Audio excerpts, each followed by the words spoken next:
Geralmente, quando a ideia de um processo legal vem à mente, tipo a emissão de uma certidão ou assinar um contrato super complexo, a imagem que vem é de algo bem frio, né? Puramente burocrático. Sim, aquela coisa de cartório, né?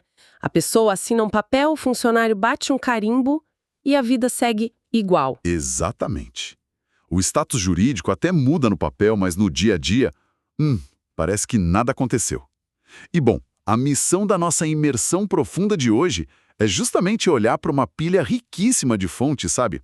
Manuais de teologia sistemática, cartilhas históricas focadas na relação entre o Pai e o Espírito Santo. E é um material fantástico, diga-se de passagem. Nossa, muito. A ideia é descobrir por que a salvação não tem absolutamente nada a ver com essa burocracia sem vida. O que a documentação mostra é uma dinâmica, muito transformadora. O contraste com a burocracia humana é o ponto de partida ideal para quem está acompanhando a gente. Porque os textos teológicos descrevem essa salvação não como uma transação fria, mas como uma obra de arte, uma obra-prima colaborativa da Trindade mesmo. É quase um projeto arquitetônico, né? Isso. Tem até uma imagem que os estudiosos usam bastante que é bem visual. Eles dizem que o Pai atua como o grande arquiteto, aquele que desenha a planta do projeto de redenção. Aí o Filho desce para o canteiro de obras e constrói o edifício. Ele paga o preço na cruz. E o Espírito Santo entra onde aí? Então, o Espírito Santo é o agente que convida a pessoa a entrar nessa casa nova. Ele habita lá dentro e, o mais importante, ele garante que as chaves nunca sejam perdidas. Ele liberta a pessoa e confirma que ela pertence àquela casa. É muito fascinante ver como os manuais organizam essa colaboração toda. E tem um termo técnico que aparece muito nos textos que a gente analisou, que é a tal da trindade econômica. Eu confesso que a primeira vez que eu li econômica nesse contexto, a minha cabeça foi direto para finanças, sabe? Cortar gastos divinos, né? É uma confusão super compreensível. Mas na teologia, a palavra economia resgata o sentido original grego, que é a administração de uma casa, ou a execução de um plano. Tá aí uma gestão do projeto, digamos assim. Exato. Os tratados fazem uma distinção que é vital. Por um lado, a gente tem a trindade ontológica, que fala da essência eterna de Deus, ou seja, Pai, Filho e Espírito Santo são coiguais, coeternos, compartilham a mesmíssima natureza, ninguém é maior ou menor em essência. Certo, a igualdade total deles. Isso.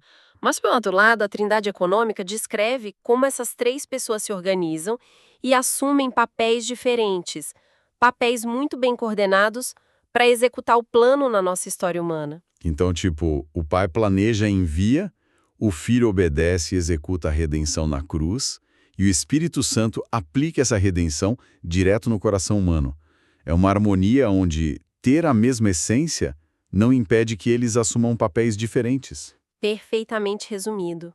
E para que a grandeza desse projeto todo faça sentido para quem está escutando, a gente precisa olhar para o terreno em ruínas de onde a humanidade saiu, né? O ponto de partida, que, lendo os registros históricos e teológicos, é quase brutal a forma como eles descrevem o estado inicial do ser humano.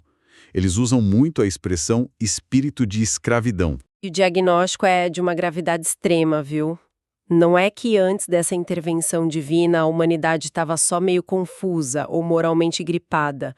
O estado natural é descrito como uma rebeldia espiritual intrínseca.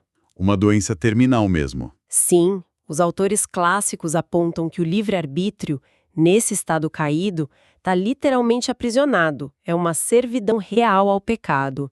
E o motor que faz essa escravidão funcionar, a força motriz, é o medo. É um terror profundo, paralisante, do juízo e do castigo divino. Mas espera aí. Lendo isso, me vem uma dúvida quase instintiva. Se o problema é moral, e se a humanidade recebeu uma lei moral claríssima, tipo os 10 mandamentos, por que não é só seguir as regras para quebrar essa escravidão? Seria mais fácil, né? Sim. Se tem um manual de conduta ali escrito, a obediência não deveria ser a chave para se libertar? Claro. É que ela subestima a nossa incapacidade e superestima o papel da lei. A lei moral funciona estritamente como um espelho, sabe? Como assim um espelho? Imagina que alguém está com o rosto todo sujo de lama. O espelho é perfeito para mostrar a sujeira. Ele te dá cada detalhe do problema. Mas tenta limpar o rosto esfregando ele no espelho. Não funciona. Ah, entendi. A lei revela o erro, aponta o padrão de santidade que Deus exige, mas não te dá a água e o sabão. Não dá força nenhuma para cumprir aquele padrão. Nenhuma. A lei acaba, na verdade, agravando o desespero. Porque a pessoa vê a sujeira, sabe que precisa estar limpa, mas descobre que está com as mãos amarradas. E pior, por ser justa e santa, a lei deixa a pessoa totalmente consciente da sua própria condenação. O terror só aumenta. Nossa, é um bico sem saída absoluto. Mas é exatamente nesse fundo do poço que a grande virada dos textos acontece. Os manuais destacam essa intervenção cirúrgica do Espírito Santo que tira a pessoa desse desespero e promove a transição para o que o apóstolo Paulo chama de espírito de adoção. O famoso pneumahuiothesia, no grego original. Isso. E o interessante é que o Espírito não altera só o papel lá no tribunal divino. Ele entra no íntimo de quem crê para confirmar uma nova realidade familiar. E tem um contexto histórico aí sobre a adoção no Império Romano que ilumina muito essa mudança, não tem? Nossa, tem tudo a ver. Porque hoje, quando a gente pensa em adoção, vem logo a imagem de compaixão por uma criança órfã, vulnerável, né? É um ato de amor puro. Sim, mas na Roma antiga, o buraco era bem mais embaixo. Imperadores adotavam generais adultos, homens feitos. A adoção era um mecanismo sério de transferência de poder. Era para garantir que o império ou a fortuna da família ficassem com um herdeiro legítimo e muito capaz. Essa nuance histórica muda completamente a forma de ler o texto. Porque no direito romano, o filho adotivo perdia todos os laços e até as dívidas da família antiga. Ele passava a ter direitos irrenunciáveis na nova família. Virava herdeiro igual a um filho biológico. Exatamente. Quando os autores bíblicos usam essa linguagem da adoção, eles não estão dizendo que o Criador está só com pena da humanidade. Eles estão afirmando que Deus está conferindo um status de realeza, de participação na herança cósmica mesmo. Mas aí entra uma questão muito prática. Se a identidade muda na hora lá no tribunal de Deus, por que o comportamento e os sentimentos da pessoa não mudam no mesmo segundo? Lendo sobre isso, me veio uma analogia. Imagina uma criança que viveu a infância inteira num orfanato super negligenciado, passando fome e sendo punida por qualquer coisinha. Aquela vida de trama constante. Isso. Aí um dia ela é adotada por uma família maravilhosa e rica. O juiz bate o martelo. Legalmente, ela é filha. Mas umas semanas depois, os pais novos descobrem que ela está roubando pão da mesa e escondendo debaixo do colchão. A mentalidade do orfanato ainda domina a criança. O endereço mudou, a realidade legal mudou, mas o medo de passar fome e de apanhar continua ali, operando como um reflexo automático. E é aí que entra o papel do Espírito Santo nessa analogia. Ele seria tipo a voz paciente desses novos pais. Ele é quem senta com a criança, abre a geladeira todo dia e diz: olha, a comida não vai acabar, essa casa é sua, ninguém vai te mandar embora. É perfeito pensar assim. O Espírito faz exatamente essa ponte entre a realidade legal, que já está garantida, e a realidade psicológica emocional, que ainda está machucada e precisa de cura. E a forma como o Espírito estabelece essa segurança é muito bonita linguisticamente falando. Ah, a questão do clamor, né? Sim. Os tratados dão um peso enorme para aquela expressão que o Espírito gera no coração de quem crê, Abba, Pai. E o que deixa isso tão rico é a fusão de dois mundos aí. Abba é aramaico, era a língua do dia a dia, a mesma que Jesus usava. É um termo de afeto super profundo, equivalente a um papai bem carinhoso. E logo depois vem o pater, que é a palavra grega. E os teólogos deixam claro que isso não é um erro de tradução ou uma redundância goba. De jeito nenhum. É uma declaração universal de intimidade profunda. Unir essas duas palavras mostra a intensidade da emoção que o Espírito Santo produz lá dentro. Aquele terror paralisante de um juiz implacável vai embora e entra um acesso livre de filho. O Espírito confirma diretamente que a pessoa não é mais escrava, expulsando o medo do castigo. A identidade está resolvida, o medo vai sumindo. Mas isso levanta outra provocação natural para os estudiosos. Se a pessoa virou filha, Como é que ela aprende as regras dessa casa nova? Porque o manual não entra na cabeça por osmose, né? Exato. Os textos advertem duramente que a adoção não é só um quadro para pendurar na parede e ficar olhando. É uma vida em movimento. E isso introduz o conceito de que a pessoa é continuamente guiada pelo espírito. E aqui entra um debate clássico que a gente viu nas fontes. Se tem uma força divina guiando o tempo todo, o nosso livre-arbítrio desaparece. A gente vira robô teológico executando código invisível. Essa preocupação com autonomia é super válida. Mas quando a gente analisa os termos originais, essa ideia de robô cai por terra. A palavra grega que eles usam para essa condução é agontai. E a gramática aqui explica tudo. O que a gramática diz? O verbo está no tempo presente passivo. Isso indica uma ação que é contínua, mas não é forçada. Não tem coerção. Não é o espírito arrastando um prisioneiro pelas correntes. Os estudiosos comparam com alguém que não enxerga sendo guiado gentilmente pela mão, ou um rebanho que segue a voz do pastor porque quer, voluntariamente. Ah, entendi. A iluminação do caminho acontece, a direção certa é mostrada, mas a ação de dar o passo ainda da pessoa. Exato. Fica mais claro quando a gente olha para a doutrina da habitação do Espírito. Lá no Antigo Testamento, os relatos mostram o Espírito capacitando pessoas para tarefas específicas, mas de forma temporária. Só que na nova realidade da adoção, o termo grego para habitar é oikei. Isso significa fixar residência permanente. Ele mora lá agora. Mora lá. O Espírito opera de dentro para fora. Ele não fica gritando regras num megafone lá do céu. Ele ilumina o entendimento das Escrituras e recalibra os desejos da pessoa para se alinharem com o Pai. Só que, claro, tem a exigência de uma cooperação ativa do ser humano. E essa cooperação ativa puxa o conceito mais desconfortável da nossa análise de hoje, né? A tal da mortificação da carne. O termo grego lá é tanatol. É uma palavra que tem uma certa brutalidade. E a grande dúvida de quem estuda isso é: como que isso funciona na prática? Falar matar o pecado fica lindo num domingo de manhã, mas e na segunda-feira no trânsito? O bicho pega. A definição de tanatol é realmente sufocar, privar de poder, fazer morrer de inanição mesmo. E a execução prática disso, segundo a teologia sistemática, joga a passividade no lixo. A santificação não é um lava-rápido automático, onde a pessoa fica sentada no carro esperando a máquina limpar tudo. Tem que colocar a mão na massa. Tem. O mecanismo de mortificação envolve cortar os suprimentos daquilo que alimenta os vícios antigos. Se a carne é um incêndio, mortificar não é só jogar um copinho de água, é tirar todo o oxigênio do ambiente. Então o Espírito Santo não vai fisicamente arrancar o celular da mão da pessoa que está vendo bobagem na internet, nem vai botar um cadeado na geladeira de quem está comendo por ansiedade emocional. Exatamente. O texto é bem cirúrgico. Se pelo Espírito vós mortificades os feitos do corpo. A ação é humana, quem faz é a pessoa, mas o poder para conseguir fazer é divino. É evitar os gatilhos, né? Sim, é evitar os ambientes que trazem aquela mentalidade de escravo de volta. Substituir um hábito ruim por meditar numa promessa.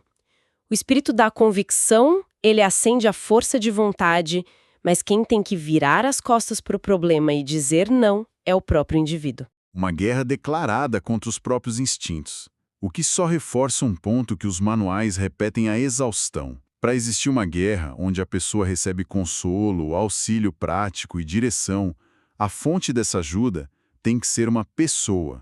As fontes brincam muito com isso, dizendo que o Espírito Santo não é a força de Star Wars. Nossa, essa analogia de Star Wars é excelente, porque ela mostra bem a armadilha moderna de tratar o divino como uma energia mística, né? Tipo um campo de força flutuando pelo universo que, se você meditar bastante, você manipula a seu favor. Como se fosse um superpoder ou uma bateria. Mas a documentação refuta isso de um jeito muito forte. O Espírito Santo não é uma coisa, não é um o quê, ele é um quem. Ele tem intelecto, tem emoções profundas e uma vontade totalmente soberana. E as provas textuais disso são inegáveis, sabe? Os registros mostram que o espírito ensina verdades complexas, ele toma decisões estratégicas sobre onde a mensagem deve ir.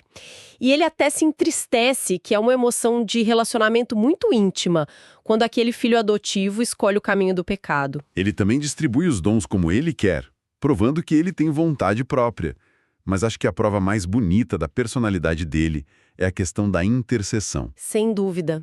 A obra de intercessão é comovente.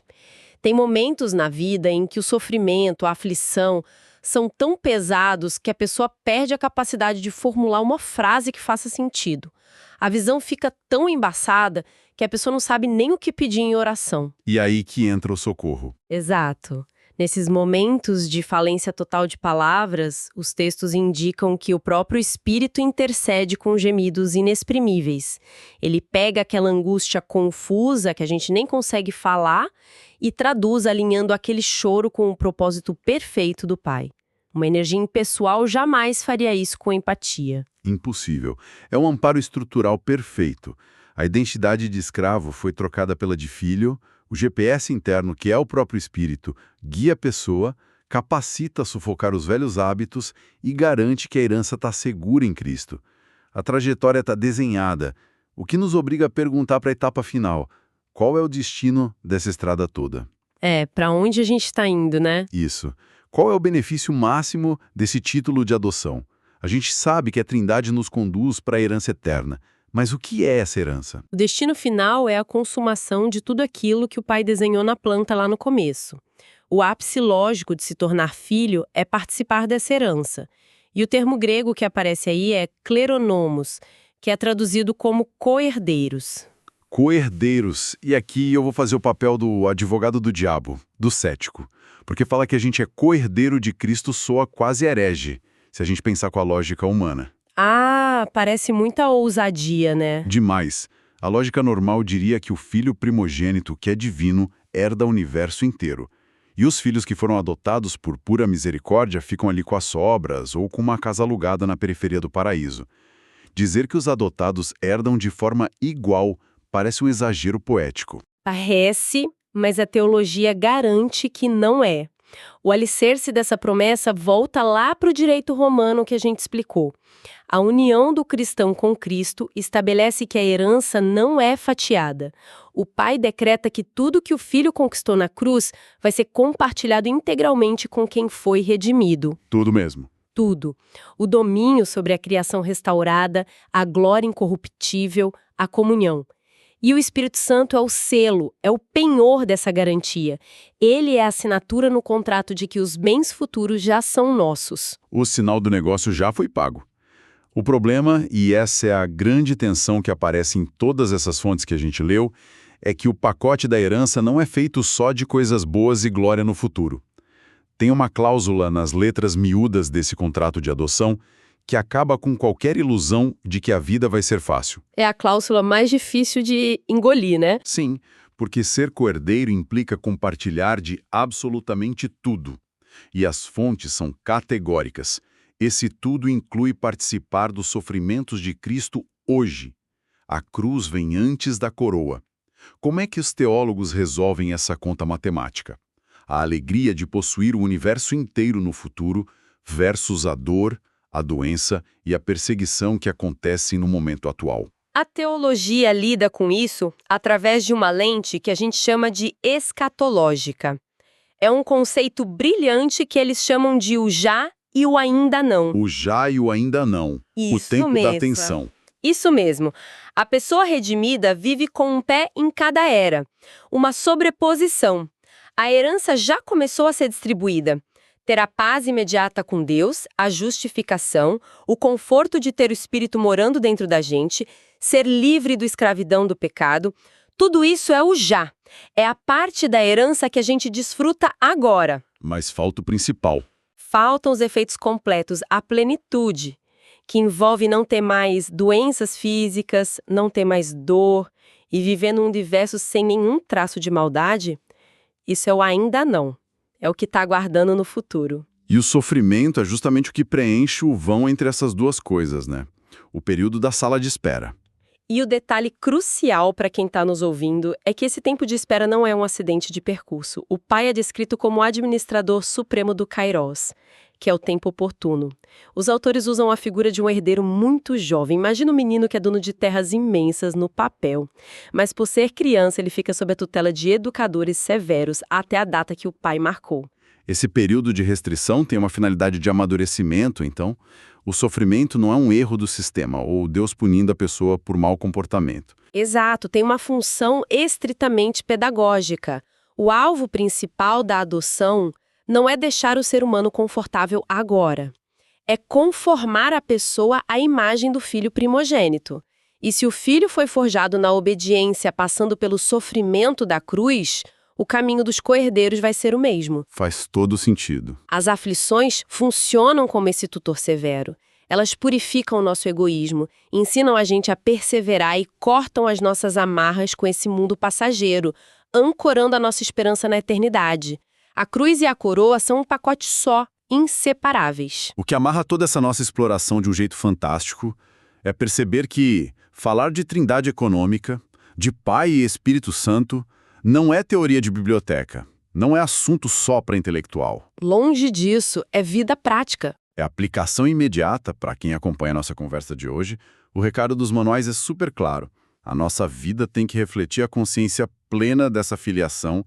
Isso significa que a igreja precisa viver entendendo que o medo, os reflexos do orfanato, aquele terror de ser punido a qualquer momento, tudo isso tem que ser deixado para trás. A mentalidade de escravo tem que morrer. Tem que morrer. O convite diário é acordar sabendo que a gente pertence ao grande arquiteto do universo, cooperar com o Espírito para asfixiar aqueles desejos ruins do dia a dia e honrar o Filho, entendendo que toda lágrima dessa sala de espera está de alguma forma preparando a gente para a herança eterna. Com certeza. E só para deixar uma última reflexão aqui, que os estudiosos adoram provocar, pensa no tamanho desse governo futuro.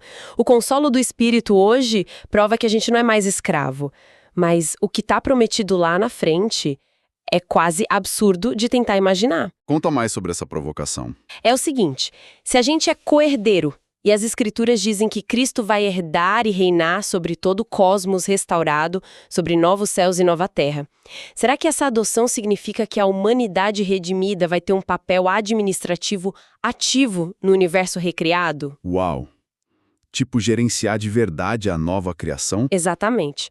Se o Espírito hoje é só o penhor, a pequena garantia inicial, será que esse treinamento árduo que a gente passa hoje no sofrimento é literalmente um estágio preparatório para governar estruturas cósmicas que a nossa mente nem alcança agora? É o tipo de pensamento que dá um nó na cabeça e deixa a imaginação voando longe, né?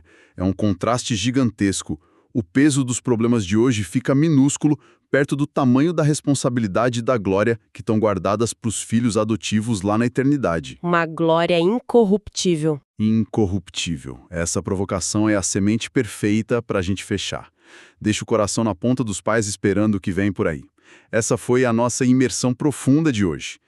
Que as engrenagens dessa obra-prima da Trindade continuem transformando as nossas realidades diárias e que a busca pelas maravilhas dessa filiação nunca pare.